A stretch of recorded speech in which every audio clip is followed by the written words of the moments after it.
பிரியமானவர்களே, இயேசுவின் நாமத்தினால் உங்களை வாழ்த்துகிறேன். சங்கீதம் 138 அதிகாரம் 1வது வசனம். நான் கூப்பிட்ட நாளிலே எனக்கு மறுஉத்தரவு அருளினீர், என் ஆத்துமாவிலே பலன் தந்து என்னை தைரியப்படுத்தினீர். இன்றைக்கு நிறைய இடத்துல நம்ம அப்ளை பண்ணிட்டு, விசேஷமாய் அரசாங்க காரியத்தில் அப்ளை பண்ணுகிறோம். அதனுடைய ரிப்ளை வருவதற்கே உங்களுக்கு 3 மாதம் ஆகும், 6 மாதம் ஆகும், சில இடத்துல 1 வருஷம் ஆகுங்கிறாங்க. உடனே மறு உத்தரவு நம்மளுக்கு வருவதில்லை. பாருங்க, வசனம் சொல்லுகிறது, நான் கூப்பிட்ட நாளிலே எனக்கு மறு உத்தரவு அருளினீர். நீங்க கேட்கிற காரியத்திற்கு உடனடியாய் உத்தரவு கொடுக்கும்படியாய் பரலோக தேவன் காத்து கொண்டு இருக்கிறார்.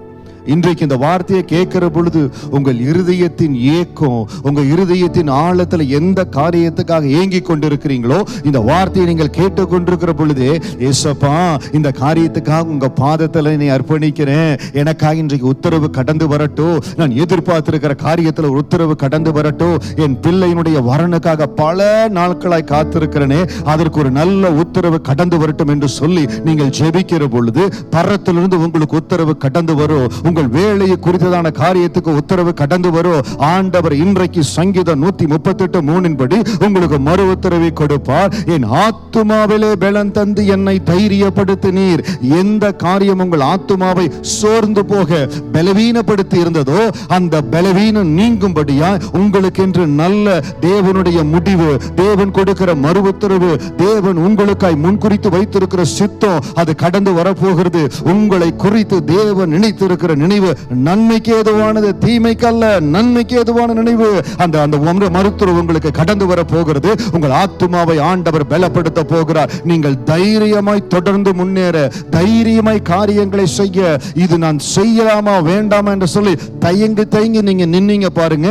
இந்த காரியத்தை நான் தொடர்ந்து முற்படவா வேண்டாம்னு நின்னீங்க பாருங்க. பல மாதங்களாய், பல ஆண்டுகளாய் கூட சில இடத்துல காரியங்களை தடை போட்டு வைத்திருக்கிறீங்க. நீங்கள் கட்ட நினைத்த, புதிதாய் கட்ட நினைத்த தொழில், புதிதாய் கட்ட நினைத்த வீடு பாதியில நிக்குது. அது எத்தனையோ முயற்சி எடுத்து நடக்கல. இன்றைக்கு ஆண்டவர் உங்கள் ஆத்மாவை பலப்படுத்த போகிறார். வருகிற நாட்கள்ல உங்களுக்கு ஏற்ற மறு உத்தரவு கடந்து வர போகிறது. நல்ல செய்தி, உறுதிப்படுத்தும்படியான செய்தி.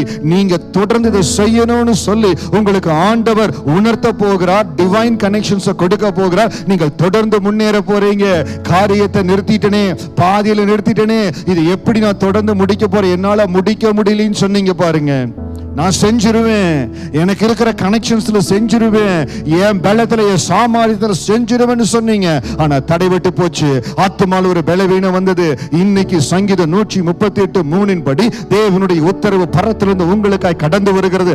தானியேலுக்கு உத்தரவு கடந்து வந்தது போல கடந்த நாட்கள்ல தேவ சமூகத்துல கண்ணீரோடு காத்திருக்கிறீங்க. உங்களுக்காய் தேவனுடைய உத்தரவு கடந்து வருகிறது. அந்த உத்தரவு உங்களை சந்திக்கும். தேவன் விடுதலையாக்குவார்.